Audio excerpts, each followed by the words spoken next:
कानपुर से बड़ी खबर इस वक्त मिल रही है। जिला अस्पताल उर्सला का डीएम ने निरीक्षण किया। ये बड़ी खबर आपको बता रहे हैं, जहां पर जिला अस्पताल उर्सला का डीएम ने निरीक्षण किया और निरीक्षण के दौरान सीएमओ भी नजारत मिले। करीब 2 दर्जन कर्मचारी भी अनुपस्थित मिले हैं। डीएम जेपी सिंह ने सभी का वेतन रोकने के निर्देश दिए हैं। तो ये औचक निरीक्षण किया गया था, जहां पर अधिकारियों को, डॉक्टरों को ये मालूम नहीं था कि डीएम का निरीक्षण है, क्योंकि मालूम होता तो वो ड्यूटी पर होते। और यही इसका फर्क रहा औचक निरीक्षण का कि जिला अस्पताल उर्सला में निरीक्षण के दौरान सीएमओ भी नदारत और 2 दर्जन कर्मचारी भी नदारत। इस अनुपस्थिति को देखते हुए डीएम जेपी सिंह ने सभी का वेतन रोकने के निर्देश दे दिए हैं। तो ऐसे में ये यहाँ पर जांच और भी आगे बढ़ सकती है, दिक्कतें बढ़ सकती हैं ऐसे डॉक्टरों की, ऐसे सीएमओ की जिसके पास जिम्मेदारी है लेकिन अपनी जिम्मेदारी से ये लोग भागते हैं। ये हीला हवाली और ये लापरवाही सामने आई है।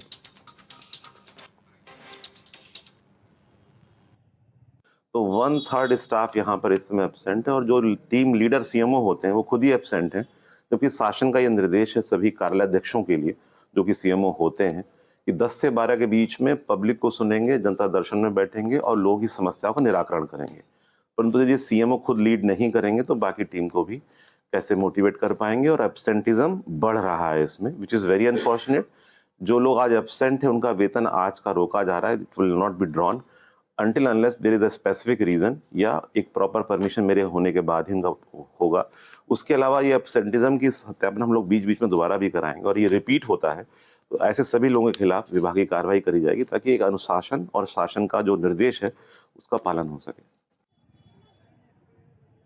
के साथ हमारे संवाददाता इब्ने हसन जैदी फोन लाइन पर हमारे साथ हैं। इब्ने, जिस तरीके से यहाँ पर ये वेतन रोकने के आदेश डीएम की ओर से दिए गए हैं, बड़ी बात यह है कि सीएमओ जिनके पास जिम्मेदारी है वो खुद नदारद हैं।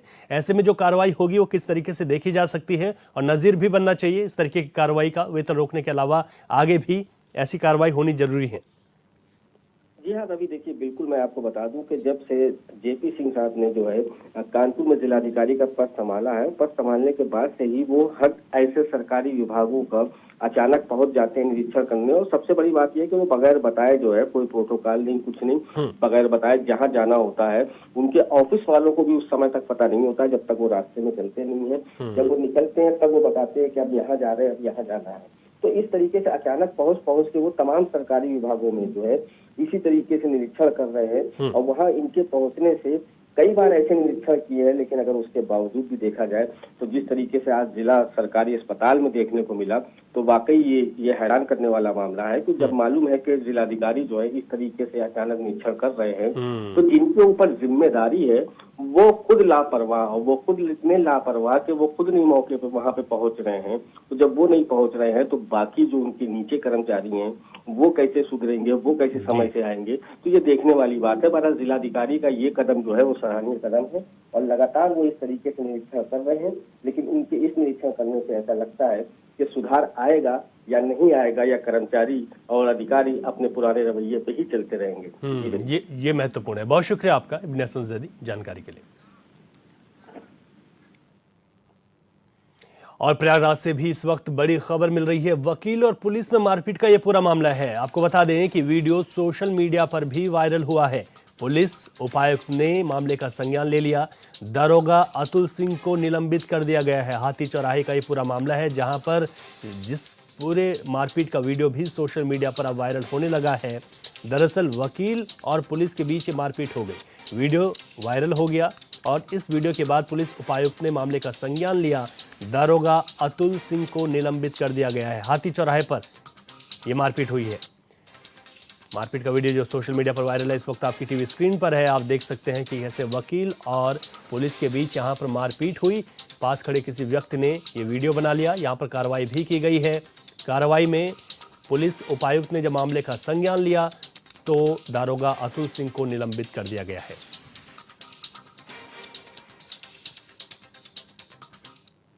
मौनी अमावस्या के दिन प्रयागराज महाकुंभ में कितने लोगों की जान गई से लेकर आरोपों की राजनीति जारी है। आज लोकसभा में सपा अध्यक्ष अखिलेश यादव ने न सिर्फ महाकुंभ की व्यवस्थाओं पर सवाल उठाया बल्कि उन्होंने सरकार के दावों की धज्जियां उड़ाकर रख दी। संसद में अखिलेश यादव ने कहा कि महाकुंभ को लेकर राज्य के सीएम योगी से लेकर बीजेपी सरकार के मंत्रियों ने बड़ी बड़ी बातें की, जिसमें कहा गया कि महाकुंभ में 100 करोड़ लोगों की व्यवस्था की गई, लेकिन जब मौका आया तो व्यवस्थाएं दिखाई नहीं दी। उन्होंने ये भी कहा कि भगदड़ में कितने लोगों की जान गई यह सरकार बताने को तैयार नहीं है। मीडिया कर्मियों को कवरेज से रोका गया और किसी ने खबर दिखाने की कोशिश की तो उसके ऊपर दबाव बनाकर मामले को दबा दिया गया। अखिलेश यादव ने कहा कि सच्चाई तो यह है कि भगदड़ के बाद मौके पर कई लोगों के शव पड़े थे, लेकिन सरकार ने जेसीबी से शवों को उठाया और ट्रैक्टर ट्रॉली पर लाद कर न जाने कहां फेंक दिया। लेकिन अध्यक्ष महोदय, क्योंकि बहुत सारे माननीय सदस्य ये सुन नहीं सकते हैं, इसलिए मैं बात वहीं से शुरू करता हूं।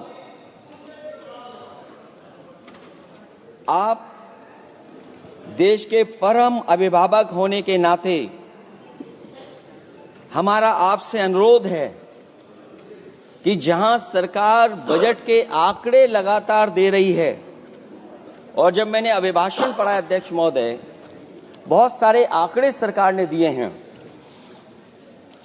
आंकड़े देने से पहले महाकुंभ में मरने वालों के आंकड़े भी दे दें।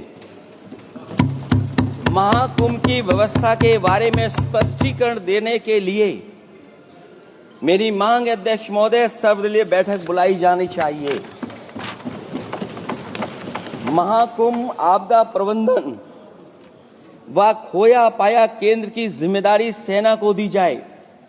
महाकुंभ हादसे के शिकार लोगों की मृत्यु, घायलों का इलाज, दवाइयों, डॉक्टर, भोजन पानी, परिवहन की उपलब्धता का आंकड़ा संसद में पेश किया जाए।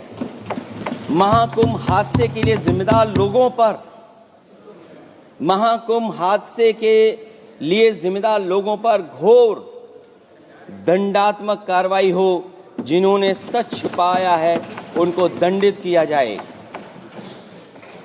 अध्यक्ष महोदय, हम डबल इंजन की सरकार से पूछते हैं, अगर अपराध बोध नहीं था तो आंकड़े दबाए, छिपाए और मिटाए क्यों गए हैं? सच छिपाना और मिटाना भी तो अपराध है। इसका दंड कौन भुगतेगा अध्यक्ष महोदय? जहां इंतजाम होना चाहिए था वहां प्रचार हो रहा था। एक धार्मिक समागम में डबल इंजन का राजनीतिक प्रचार अशोभनीय है, निंदनीय है।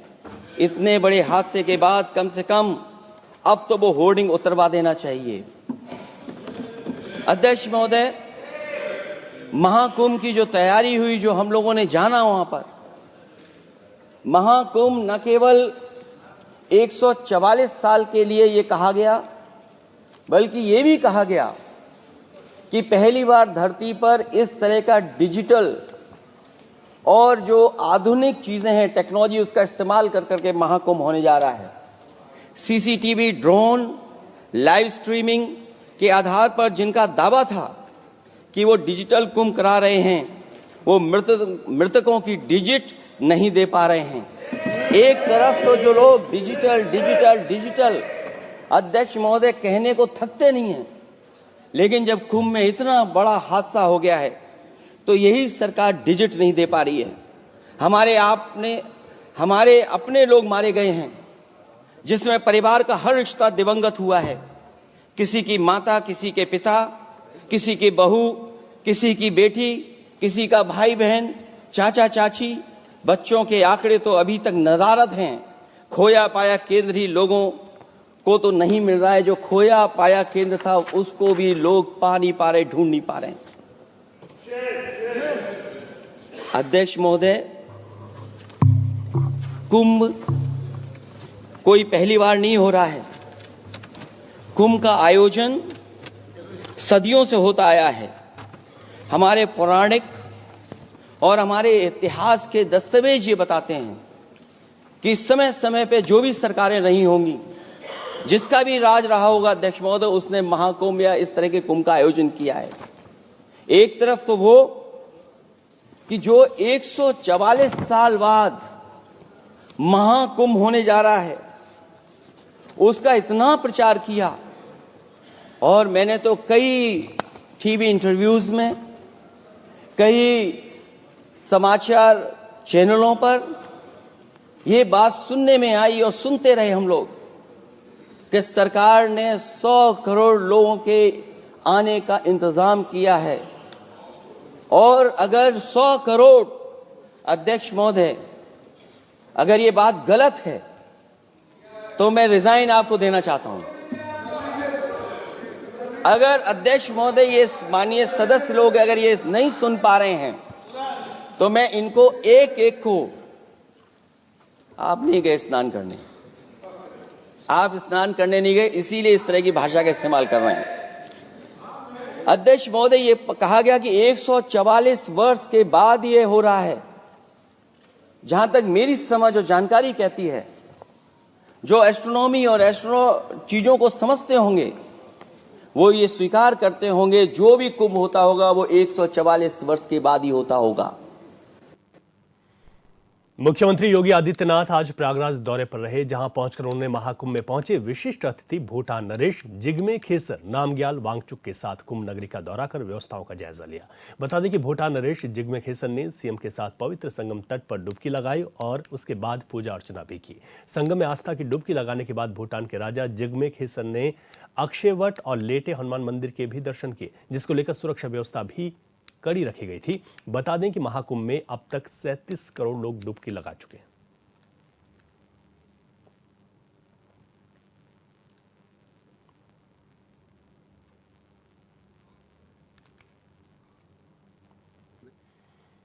शाहजहांपुर में 9वीं की छात्रा से गैंगरेप कर उसका वीडियो बनाने वाले 3 आरोपियों में से 2 आरोपियों के साथ पुलिस की मुठभेड़ हो गई, जिस दौरान पुलिस की गोली लगने से एक आरोपी घायल हो गया, जबकि दूसरे आरोपी का पैर फ्रैक्चर हुआ है।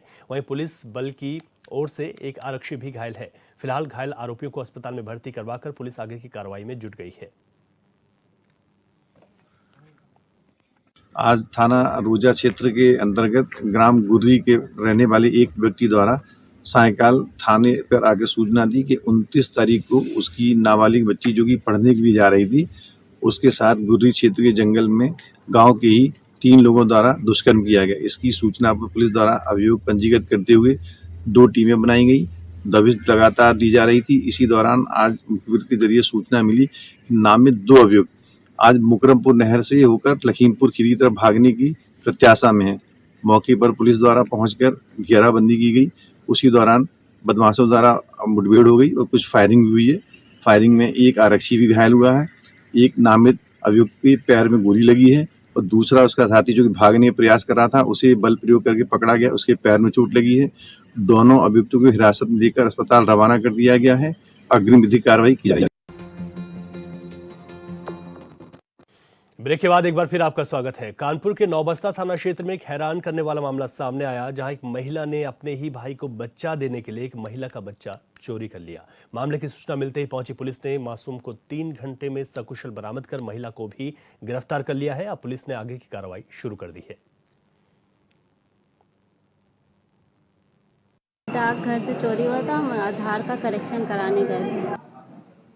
महिला ने यही फुसलाया, हमको कहा कि हम उसको लिए हैं, आप बैठे रहिए। वैसे ही कर रही थी हमको। पहले बात कर रही थी, बात करते करते वो भरोसे बना ली कि हम लिए रहेंगे। हमने कहा ठीक है, लिए हैं तो थोड़ी देर हो जाएगा। 5 मिनट का काम था, बस 5 मिनट में हम बाहर आए तो देख रहे हैं ही नहीं। वो शुक्रिया कहा है, बस बहुत बहुत धन्यवाद है उनका कि हाँ उन लोगों ने मेरी बच्ची को ढूंढ निकाला है। लगभग 3 बजे के आसपास थाना कोतवाली में एक मछरिया निवासी दंपत्ति द्वारा ये सूचना दी गई कि पोस्ट ऑफिस में वो लोग आए हुए थे और उनकी बच्ची किसी महिला द्वारा चोरी कर ली गई। और तत्काल सूचना पाकर कि मैं स्वयं अपने कोतवाली प्रभारी के साथ पूरी कोतवाली की समस्त दरोगाओं के साथ हम लोग पहुँचे मौके पे और पूछताछ की गई। पता ये चला कि वो जो बच्चे की माँ है वो आई थी, पहले बच्चे को टीका लगवाई। टीका लगवाने के बाद वो गई थी अपना आधार कार्ड करेक्शन कराने, क्योंकि बच्ची 1 महीना 10 दिन की थी, रो रही थी। और साथ में एक और महिला थी जो कहती है कि लाओ हम बच्ची को ले लेते हैं, तुम जाओ अपना काम करा लो। वो जैसे अपना फ़ोटो खिंचवाने जाती है, वो महिला जो है बच्चे को लेके चली गायब हो जाती है। पहले तो प्रयास करती है और लेकिन जब नहीं मिलती है तो सामने बनी चौकी पर सूचना देती है।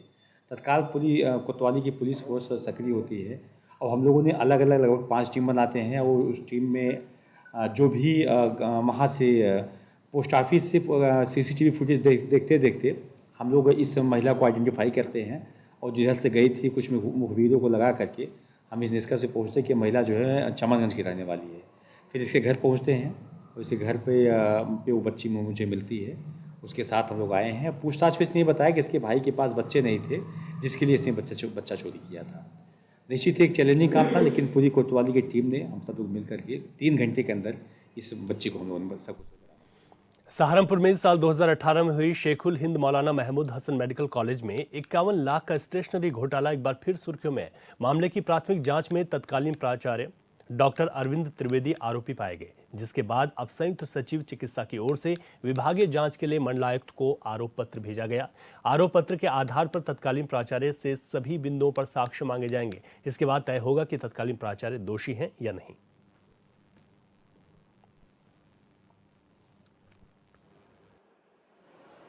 इसमें शासन ने जो आरोप पत्र अप्रूव किया है वो जो है वो निर्गत किया गया है, और आरोप पत्र के तामीला के बाद जो नियमानुसार जांच की कार्रवाई संपन्न की जाएगी, और जो भी फैक्ट फाइंडिंग होगी, जो भी दोषी होगा उसके विरुद्ध जांच की रिपोर्ट शासन को प्रेषित की जाएगी। जो भी आरोपी हैं उनको आरोप पत्र पहले तामील होने दीजिए, उनके पक्ष को सुना जाएगा और जो आवश्यक एविडेंसेस हैं वो लिया जाएगा, और एक निष्पक्ष और जांच की जाएगी, और जांच में जो भी तथ्य आएंगे उसे शासन को अवगत करा करके एक्शन कराया जाएगा।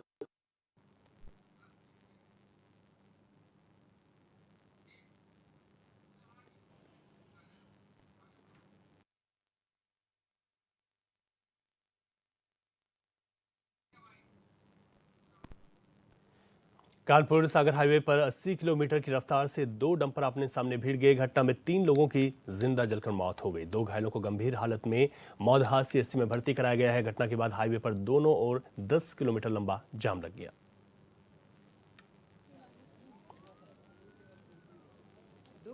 रात्रि करीब 8:30 बजे मौधा पुलिस को यह सूचना प्राप्त हुई कि ग्राम छिरका मोड़ और गजानन ढाबा के करीब 2 ट्रकों में भिड़ंत होने के कारण आग लग गई है। तुरंत थाना पुलिस व फायर ब्रिगेड की गाड़ियां मौके पर पहुंची और आग बचाव के कार्य में जुट गई। 2 ट्रक, जिसमें से एक लदा हुआ था और एक खाली था। एक ट्रक में 2 लोग सवार थे और एक ट्रक में 3 लोग सवार थे। एक ट्रक से एक व्यक्ति घायल था, उसको उपचार के लिए थाना सीएचसी मौधा भेजा गया है, और दूसरे ट्रक में से भी एक व्यक्ति घायल था जिसको उपचार के लिए सीएचसी मौधा भेजा गया है।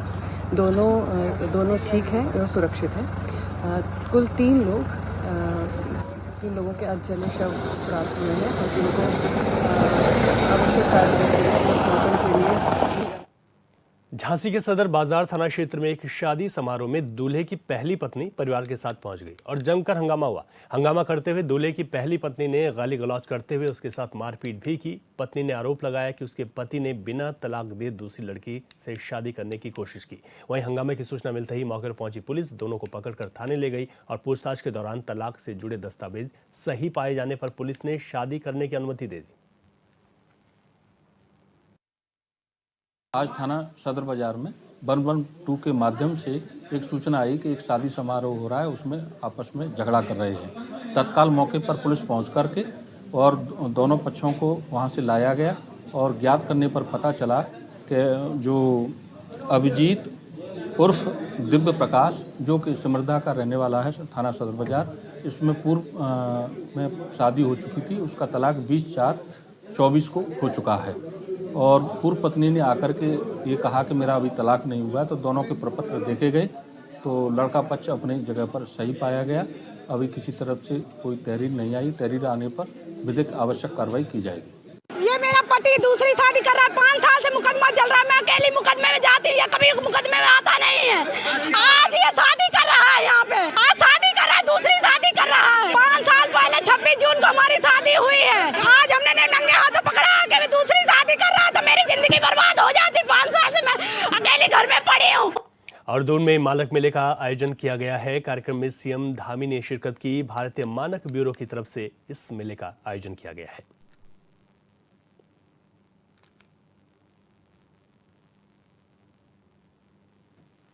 और मैं गुजारिश करूंगा सौरभ तिवारी जी से, डायरेक्टर BIS उत्तराखंड, की वो हरीश चंद्र सेमवाल जी जो कि फूड कमिश्नर उत्तराखंड हैं, उनको सम्मानित करें। जोरदार तालियां।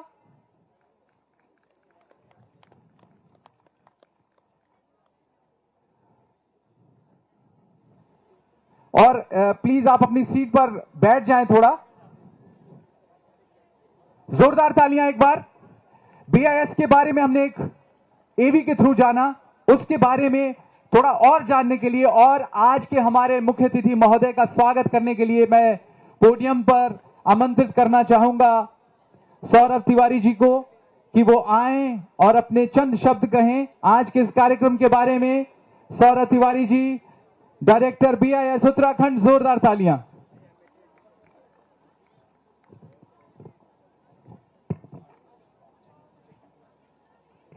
परिसर में उपस्थित सभी लोगों से मैं कहूंगा, भारत माता की जय, भारत माता की जय, भारत माता की जय। आदरणीय मुख्यमंत्री उत्तराखंड श्री पुष्कर सिंह धामी जी, आदरणीय विधायक श्रीमती सविता कपूर जी, देहरादून में मानक मेले का आयोजन किया गया है। भारतीय मानक ब्यूरो के माध्यम से इस कार्यक्रम को रखा गया है, जिसमें मुख्यमंत्री पुष्कर सिंह धामी ने शिरकत की। भारतीय मानक ब्यूरो की ओर से किस तरीके से प्रयास किए जाते हैं और उन सुविधाओं का आम जन को कैसे लाभ मिले, इसको लेकर इस पूरे मेले में चर्चा की जा रही है।